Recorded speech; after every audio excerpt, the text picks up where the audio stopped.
Welcome back to the Kiwi Wedding Podcast. My name is Lydia. I'm an Auckland wedding photographer at Lydia Rachel Photography and your host. This week I'm joined by the lovely Renee, who is taking us inside her stunning Wanaka wedding at Rippon. From a full circle proposal at the venue itself to a beautifully simple black and white style vision, this episode is packed with such thoughtful and intentional choices. We get into what really mattered to them on the day, why they chose a DJ over a band and how that paid off, and some really honest reflections on planning a wedding with such a short turnaround. There's so many good takeaways in here around trusting your gut with vendors, keeping things simple and not sweating the small stuff. Before we jump in, a quick reminder that I've teamed up with Tauranga Weddings to give away a double pass to their That's Amore event. Think Italian-inspired vibes, incredible food, drinks, and a really fun, immersive wedding planning experience. Entries close this Thursday, the 16th of April, so make sure you enter over on Instagram or via the link in the show notes. All right, let's get into it. Enjoy episode 140 with Renee. Hi, Renee. Thank you so much for joining me on the podcast today. So excited to chat all about your wedding. Hi, thanks for having me on. Really, I'm excited to be here and talk all things about our wedding. So to get started with, if we could just go back and hear a bit about you guys, how you guys met firstly in your life together. So we probably met, I think it was I probably lost count, 14 years ago. However, we only actually really connected back again about 4 years ago. We've just always been friends, sort of connected, but then did our own thing, lived our own lives, and then decided we'd kind of give it a crack. And here we are now married. So, yeah. So cool. It's like friends to dating, and then you've been together for quite a while, obviously, got engaged. Can you tell us a bit about the proposal story? Yeah, so it's probably a little bit different from what your usual sort of proposal is.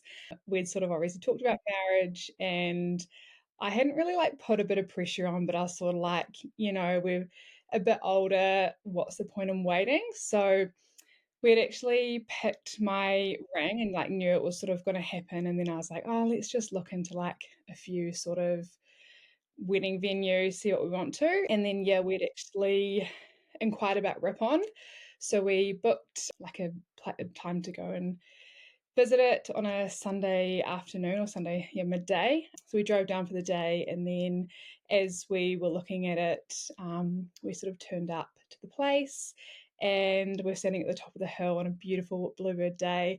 And he sort of turned around and was like, "Is this the one?" And I was like, "Oh yeah, I think it is." And then next thing, he got down on one knee and asked me to marry him. So it was I knew it was happening, but not at the time. It really took me by surprise, and I was like, "Oh my gosh!" Yes, and but yeah, it was really special. And also, he sort of decided to do it there because it was likely place that we were going to get married. And he was like, how cool that it's a place that we got engaged at and married. So yeah, it was really exciting. Even though I knew that we were getting married, it still took me by surprise, which was really nice. So yeah. So special. I love that. Yeah, not many people could say they got engaged and married in the same place. Yeah. And yeah, I think so many couples do kind of start planning before you've even got the ring on the finger, and yeah, especially locking down a venue and stuff. So still got a little surprise factor there though. So yeah. Had you been one of those girls that kind of dreamed about your wedding? Did you have a specific vision in mind? And yeah, just tell us about those kind of first steps. I guess it was even before engagement, but from then on planning the wedding. Yeah, I think so. I think every girl sort of dreams of their big day, but I think as you go to weddings and sort of see stuff, you probably it changes quite a bit. Yeah, and what I maybe thought was going to be my big day might not have ended up happening. And I probably just learned that through stuff that I had seen at weddings, or what was important to me and what was important to us. I had a pretty strong vision of what I wanted, and was kind of just very simplistic, and had a theme of sort of black and white. And then, yeah, we sort of just like tied everything into that, and that sort of created our whole day and our whole vision, and where we sort of, yeah, went from there with that. Yeah, beautiful. So cool. And that's such a beautiful venue. Like the backdrop of it just kind of speaks for itself as well. So, yeah, keeping it like classic and simple colors and stuff like that. So nice. What were the most important elements for you on the day, your kind of top priorities? Yeah, I think I'd had some feedback, well, not feedback, some advice from someone, and was like, you've got to pick three top things and you've got to go for that. Like, you can't have a list of sort of 10 things where you're like trying to prioritize that. I think our number one was probably like our photos and videographer. I was just like, it's so important to us that, we're going to look back at those for years to come, show our kids, like our grandkids, and we really want it to be special and capture us. Yeah, so for those, we had Zach from Flat Rock, which was like, he was epic and like amazing and like so good to have there on the day. We haven't actually seen our final video yet, which we're like super fizzed to see. And then we also had Sarah from Amore, and she was just like really guided us through that part of it. We're not photo people, like we hate getting our photo taken, which is terrible, but it actually ended up being like one of our favorite parts of the day because we picked who we thought we would work with. Someone said to me, like, make sure you like have like a Zoom call with your people that you're going to pick, to say, like, to make sure that you're going to click with them. And I'm so glad we did that, because someone who I originally was going to pick, we had a Zoom call with them. We got off from that call and we were just like, no, not who we want to work with. Like, their photos are beautiful and stuff, but it's also about that person behind the camera who you've got to work with as well, because they're such a big part of your day. But yeah, and then on the other couple of things that we sort of focused on was food was really important to us, because we went down the line of doing the Rippon chef's table. The caterer that was in there at the time was Raspberry Creek, which we didn't really get a choice on catering, which was like totally fine. We knew that they were amazing. And to be honest, it made it easy, because I was like, how do you pick a caterer when there's so many options? Like, all the food's so beautiful, and it's like they sort of all do the same thing, but everyone's a little bit different. So the fact that it was picked for us and we were really happy with it was also really good. And then the third thing I think was probably important to us was probably music. And we tossed up on this for ages and took us so long to decide whether we wanted to go down the DJ or the band avenue. And it was at that point where, couples were sort of just exploring that DJ side of things. And we're very much like, we love live music, we love a band. My partner can sing, he's really into that sort of stuff. And after speaking to a lot of people, we sort of thought, we sort of got their opinion, like floated, oh, what would you think of the idea of a DJ? Because we also knew that we had quite a bit of older generation people at our wedding, that they might sort of like turn their nose up at it or be like, oh, not a traditional band. But we just wanted a big party. And we knew that like bands have breaks and like sometimes don't read the room of like what songs to play, or like what, like people put in requests and they're just like, no, I don't want to play that. And it can kind of put a bit of a sour taste on it.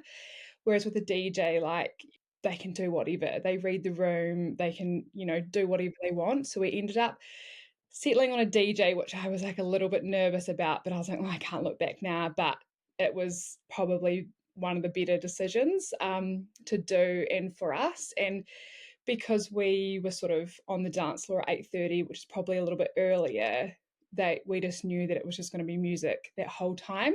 And he read the room so well. I think he played the song Backbone and it just went off and everyone was into it, and he was sort of like, okay, we're on here, like I know what we're sort of going to be playing from here on in. And yeah, everyone just like partied and boogied for the night.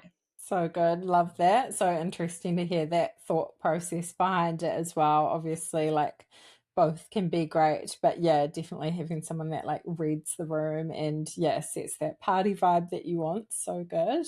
Can you tell us a bit about your wedding outfits, your dress shopping, getting it made? Yeah, how was that whole process? The wedding dress shopping process was something that I like actually wasn't looking forward to, and I feel like you've got to be in the right frame of mind and feel ready to do it.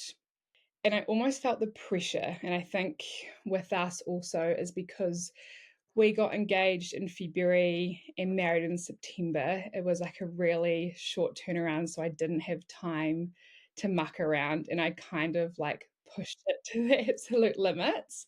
And my like mum and friend was like, you really need to get onto this. I was like, yeah, I know, I'll get there. And I had decided, like, I booked in a pop-up place that came to Christchurch and went and tried on dresses there. And I actually didn't have a great experience. There was just like some dresses that I tried on and like one that I like really liked, but I just didn't have a really good feeling about it. And they also actually never reached out to me after the fitting or like after the, appointment, which really opened my eyes. And I was like, okay, well, it's probably not someone who I want to get my dress from because it's, a process that you really want to enjoy and remember. So then I was kind of back to square one and I was like tossing up and like, what am I going to do? And sort of that. So I actually ended up booking an appointment at Paper Swan and I actually went by myself, which was like probably quite a big thing to do. And not many people probably do it. But I had like the best experience. The lady there was amazing.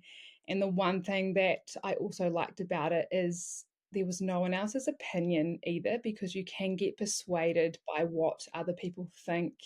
And it's not exactly like, oh, yeah, they think it looks nice, but I don't feel fully comfortable in it. And I'd actually tried on a dress, the one that I actually ended up picking, which I'd seen online and loved, but just never thought it was going to suit me or fit right or be like the one that I wanted. And I tried it on and just like fell in love with it. And I was like, yep, this is definitely the one. And then obviously I had to go back and do another appointment to sort of take my mum and my bridesmaid with me to be like, just get that reassurance. I'd seen photos, but like to see it in person is just like so different. And I didn't have a budget in mind, but also knew how expensive wedding dresses could be. And then I started having some doubt about spending all this money on like this gorgeous dress for one day. It sort of like made me feel a little bit sick, but I was just like, you do it once, like you want to feel so beautiful and so perfect and be happy with what you choose and not have any regrets. And I don't either. And it's, a dress that I would love to keep, but it's one of those ones it's like someone else needs to have a beautiful day in that dress as well. And yeah, I see, people wearing it now and I'm like, oh, there's my dress. It's so stunning. But yeah, it was a process that I wasn't looking forward to, but it all, yeah, really worked out well in the end. Oh, so good. Yeah, I've heard nothing but positive things about Paper Swan. So, yeah, good to hear you had a nice experience there. And I think, yeah, bridal shops listening, that is like such a huge thing. It is kind of like can be quite a vulnerable process, and you really want to have a good feeling and experience as well as loving the style of the dress and feeling comfortable in it. So, yeah, I think that's so important. Did you have a bridal party as well? And how was that process choosing them? Did you find that easy? Yeah, so I had two bridesmaids and it was, yeah, really easy. Just like knew who I wanted, didn't want a big bridal party, just like more people to organize, a bigger cost. And yeah, it was just nice to have it like very intimate with like, two of my really good friends. The hardest part I found about it was finding bridesmaids dresses is like impossible. It is just like there's like so many places out there, but finding ones that you like and that your bridesmaids are going to feel comfortable in, it was really hard. I think we probably ended up ordering like 4 or 5 dresses, and a lot of returns ended up happening. But because we were going for a black and white theme. It was also like there's not that many plain black dresses out there. Like, it's that we're going to be suitable, that I liked and that they also liked. But finding the bridesmaids and having them was easy. It was actually finding the dresses. And I had doubts in my head. I was like, oh, if I just didn't have bridesmaids, I wouldn't have this problem. But I definitely wanted them by my side on the day. So, yeah. Oh, so good. It can be tricky to find them and just like, I don't know, that work together that they're comfortable in and look good. But yeah, so hard to just nail that sometimes, or there's like not as many options out there as you think. How about the guest list? Did you find that quite tricky to narrow down? I don't think so. I think it was probably one of the easier parts, and because we weren't sort of restricted to a certain amount of people for the venue or like the costing either, that it was sort of like, okay, we'll extend it to who we know we can extend it to. I've also got like quite a large family, so that took up like a lot of people. But I also knew that like a lot of them probably weren't going to be able to make it. And knowing because we had such a tight turnaround that people probably, had stuff on or weren't going to be able to make it, or people had overseas trips and that sort of stuff, that we sort of like went big to begin with and then probably settled on the number that we originally sort of wanted. Yeah, we had tossed up around a few things of our friends' partners, like if we didn't know them that well. But then I was like, oh, who cares at the end of the day? Like, they probably want to be there with their partner. It's nice to be there with them to celebrate a wedding. But yeah, narrowing it down, like it was, everyone sort of said, oh, it's really hard. But I was like, when you're sort of probably restricted to venue numbers and possibly budget, then it would have been really hard. But yeah, we were lucky enough that that wasn't really the case for us. Yeah, so good. How many did you end up having? I think we were like 122 or something from memory, but then you always get those like last minute ones in the last couple of weeks, which can pull out and you're like, I've already paid you, but like, it's okay, sort of thing.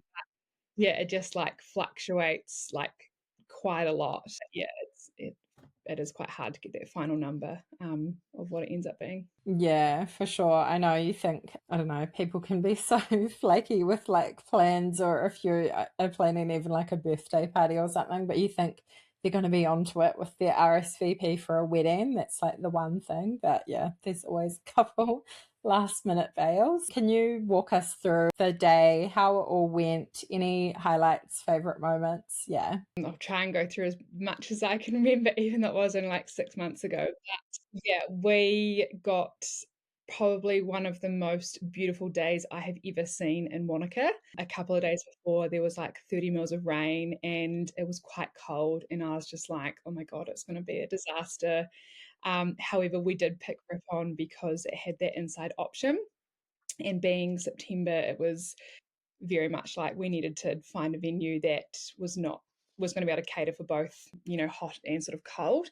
With being rain and that time of year comes some snow on the hills. So we actually got like a beautiful frost in the morning, and then it was like beautiful blue sky. So it like kind of set the tone for the day, right? Like it was just so stunning.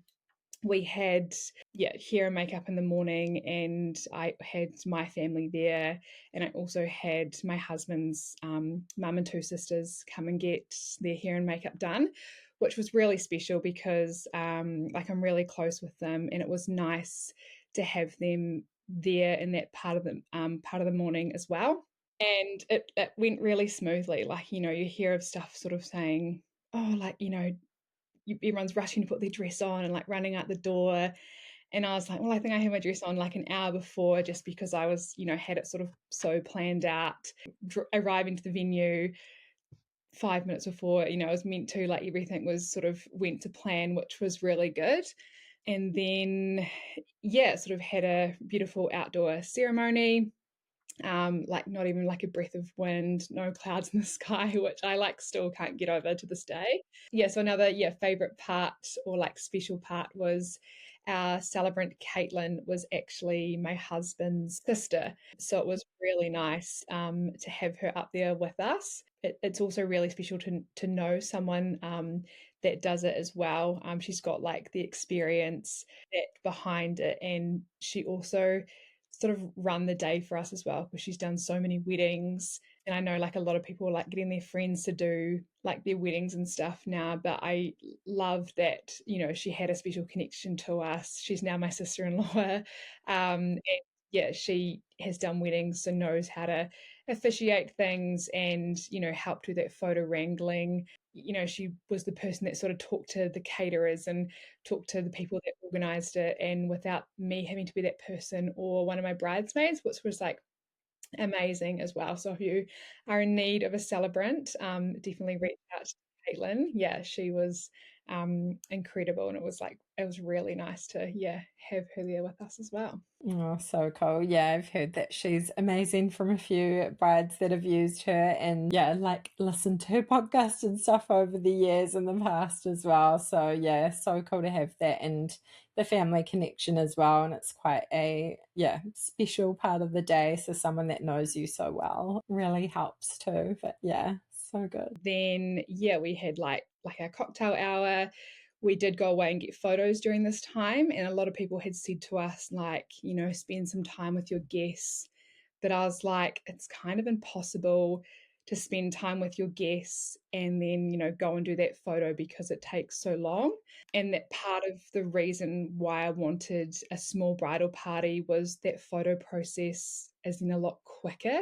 You're not having to, organize, 12 people, like with all your bridesmaids and groomsmen getting photos and, someone's not looking or that's the thing. But when it's a small group, it's like very intimate and very quick, which was really nice. So we did actually get to go back a bit earlier and, just spend some time sort of just like chilling out before the reception started. Yeah, like I said earlier, getting photos and videos was probably one of our highlights of the day. Like it was so much fun. It was just us, Zach and Sarah made it like so epic and just like so seamless, which I think is really important because, like I said, we don't like getting photos taken, but they made it work so well for us. And then, we were sort of just ready to party. So we had, our reception, which was quite quick. I was sort of like, don't want to be sitting down having speeches go on and on and on for hours because we just wanted to party. So we didn't time cap people, but we said, please don't stand up there for 30 minutes and talk. And also, no one wants to stand up there for 30 minutes talking about, HUD certificate that you got at primary school for swimming or something like that. Like I was just like, we don't need to know about that. The people here, they already know that about us if they want to, sort of thing.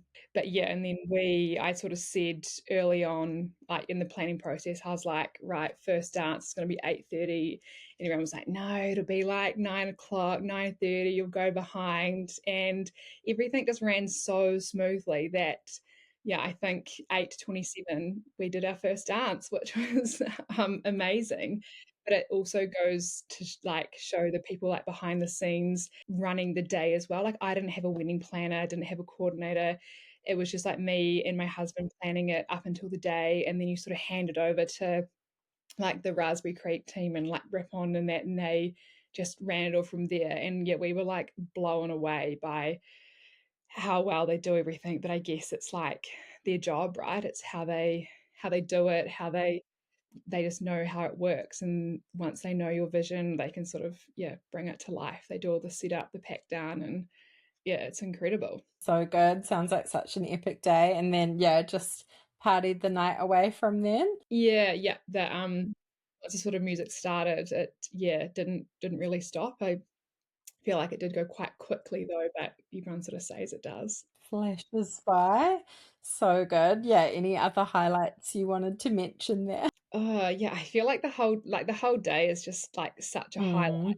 It's such a blur, but it's like it's so special getting to, be there to celebrate with everybody. And, they say like take a moment to like look upon the day. And at one point we sort of just like left after the ceremony, and we popped up to get like some cardigans because it was getting a bit cold.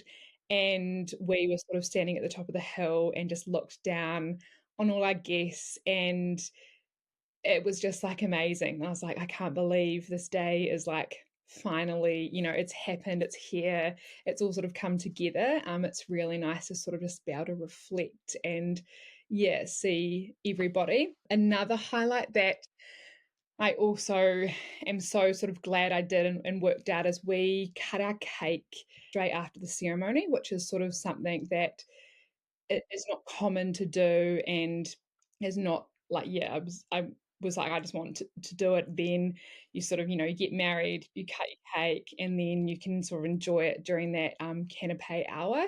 We did have like a little bit of a hiccup with the cake arriving. I sort of like heard a bit of a whisper that the cake hadn't arrived, and I was like, oh, that's right, it'll get there. And on the way to the wedding, yeah, it still hadn't arrived.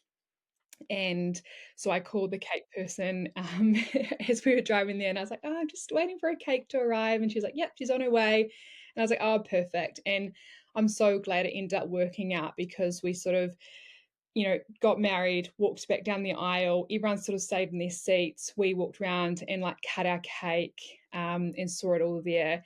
And one of my favorite photos is of us cutting the cake with a beautiful background. That blue sky, the lake, the snow-capped mountains. I look back on it and I'm like, it was just so lovely. Whereas you could have had your traditional like cutting the cake when you're in your reception and you're like either in a marquee, you've just got like a blank canvas behind you, but it's this stunning backdrop with this cake, and it's a photo that, yeah, like I look back on, I'm like, yeah, that was a great decision, and I'm glad that we did that, and I'm glad it turned up and yeah, it worked out.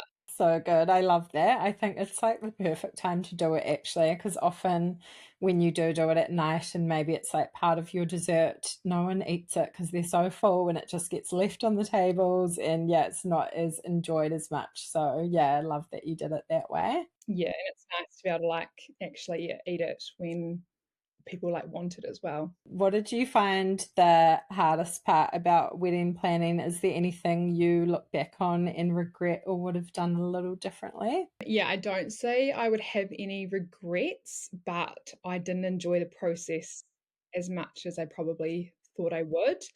I'd always thought, like, years and years ago, I'd love to be like a wedding planner, like, ultimate dream would to be like to have a venue and like, be there and like see it all unfold. But after sort of planning my own and like doing it, I was just like, this is not something I enjoyed. And I don't know if it was because it was the really short turnaround from the proposal to the wedding that made it that way, or it was all the decisions that you had to make so quickly, or all the money that got drained from the bank account quite rapidly as well.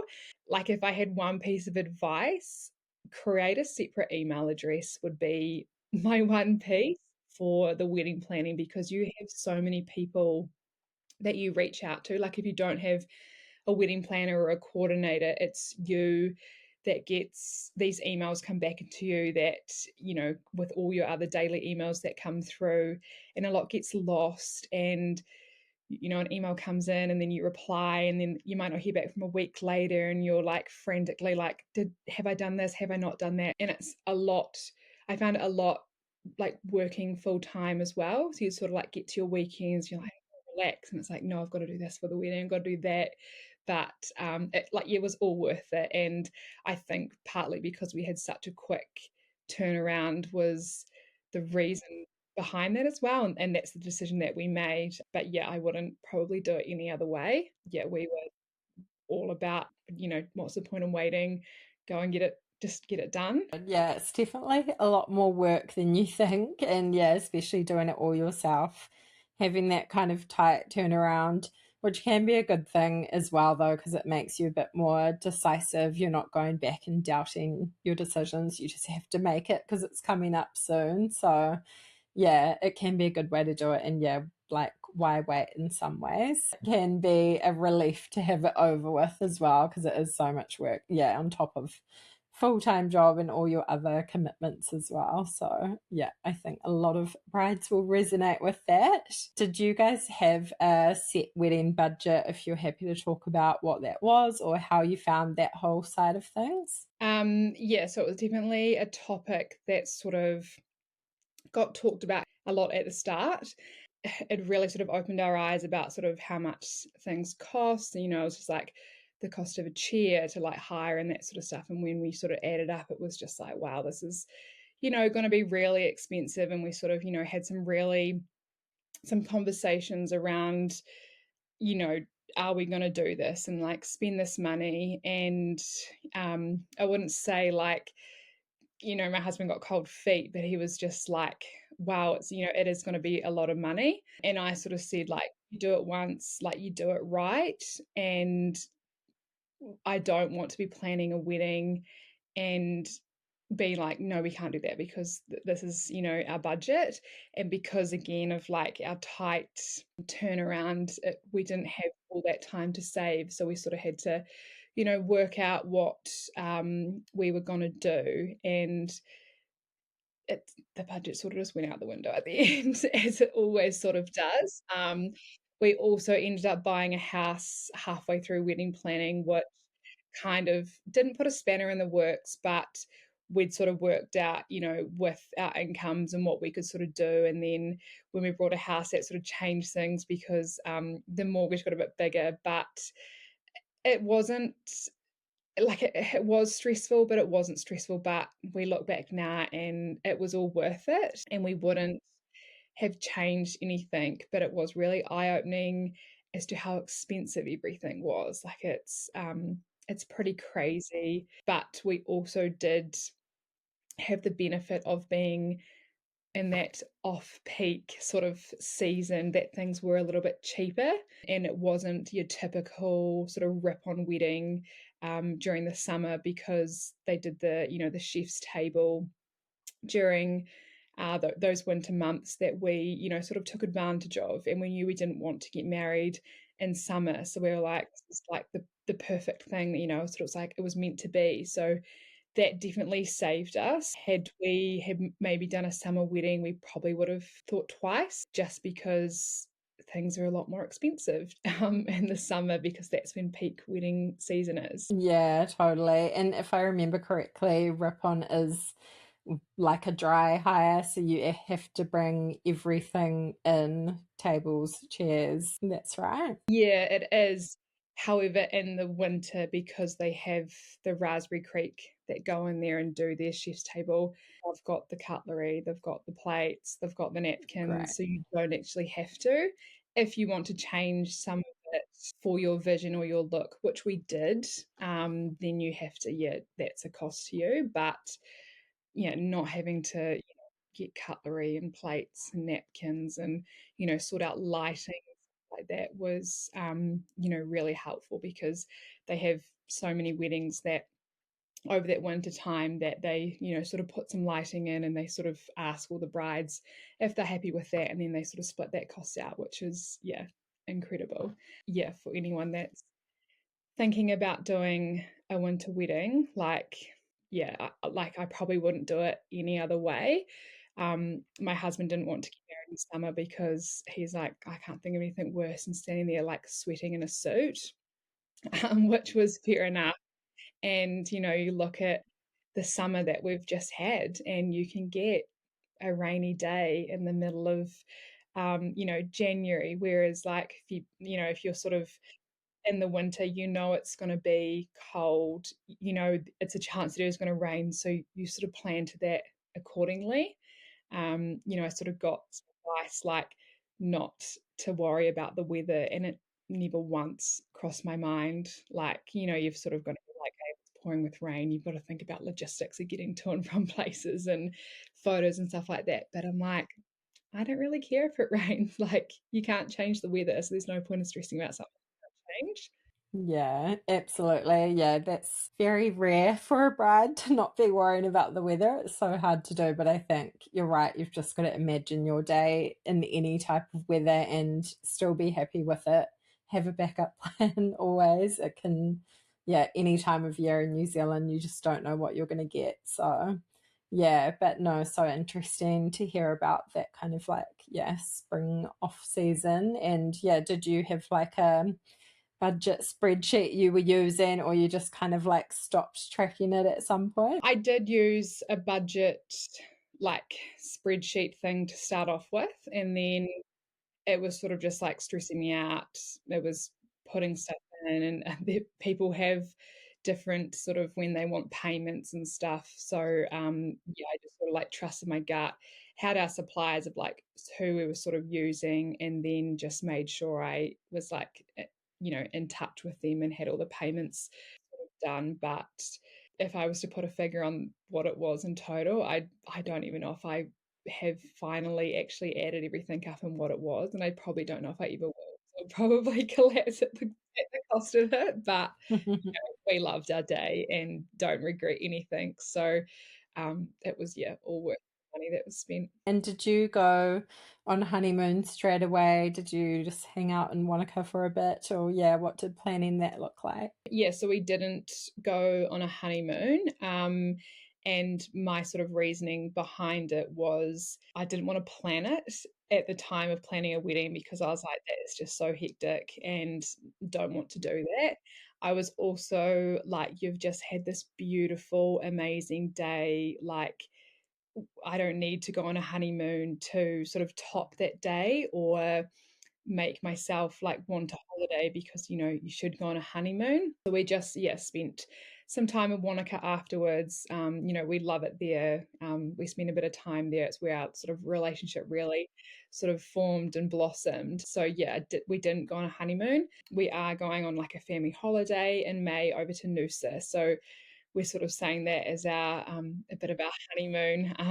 We'll spend some time together over there. But it also came down to a cost thing as well. Like, it's so expensive to travel, like to go anywhere. And because we also had just bought a house, we hadn't really got to enjoy that with much before the wedding. So we were like, let's just, live life and enjoy it and relax for a bit. We didn't feel like we needed a holiday and like let's book a holiday when we feel like we need it. But yeah, we sort of just stayed in Wanaka and went straight back to work. So good, makes sense. And yeah, we're pretty lucky to live in such a beautiful country. So that's like amazing dream destination for so many people as well. Just enjoying that for a little longer too. Did you have any kind of helpful resources or things that you used in the planning process for like finding vendors or inspiration, stuff like that? I probably listened to like nearly every one of your podcasts, which actually So good. which actually really helped with just like little tips and tricks from people who had just recently got married or had would talked about their sort of planning process, and it was nice to sort of hear from people who you didn't know as well, so like you got their perspective of things. They weren't just your friends sort of like telling you what you wanted to hear, but yeah, then just the sort of classic Instagram research, saw some trends and stuff, on TikTok as you do.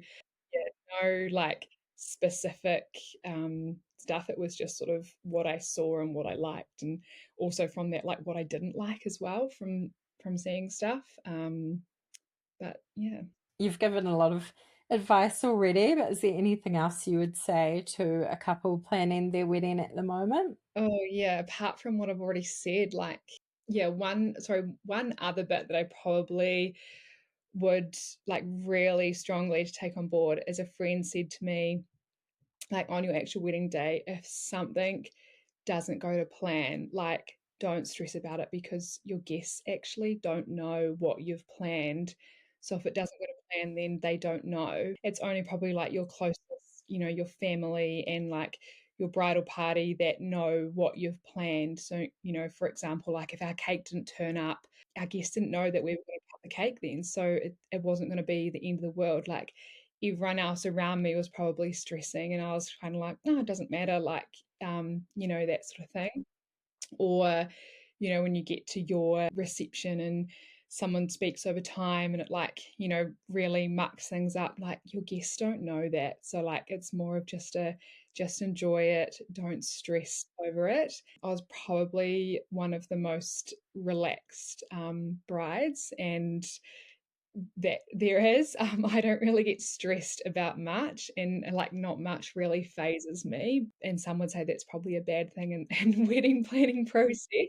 But yeah, if like something doesn't go to plan, like 90% of people you're wedding, they're not going to know. So like, don't stress about it. Yeah, that's such a good one. Yeah, totally great mindset to have going into it if you can. What is married life like now? And do you feel like you got any of those post-wedding blues? Yeah, married life's been great. Not much really changes. I guess it's one of those things like back in the day, like when you got married, you sort of moved in together, but we'd obviously already been living together. I didn't get any post-wedding blues, and I also don't really know what they are. Maybe I did get them, or maybe I didn't, but I think that's also down to the fact that everything went so smoothly. Like I think if something didn't work, then maybe you'd have some what ifs, which you'd be like, I want to do it all again, or sort of thing. And I think that's part of the post-wedding blues is people were, they love their day so much. They're like, I want to keep doing it again. But I'm just like, I have that memory, got the photos, and yeah, can't wait to see our video to then relive that day as well.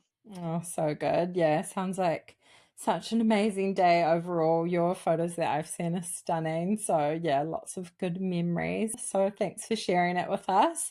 Is there anything else that we missed or you want to add as we wrap up? No, it's been great chatting. Don't think there's anything else, but that if anyone ever wanted to, reach out or had some questions about anything or people that we use, then yeah, feel free to, because I think it's so great to speak to someone who's been through the experience, have used people or have done it and just, had some experience as well. Yeah, I love that. Thanks for sharing that. I think, yeah, such a cool venue and one of the most like epic ways to show off New Zealand and our beauty there, the South Island and everything. So yeah, I think people getting married there will get a lot out of this, as will anyone listening. So yeah, thanks so much for coming on. No, yeah, it's been great chatting to you.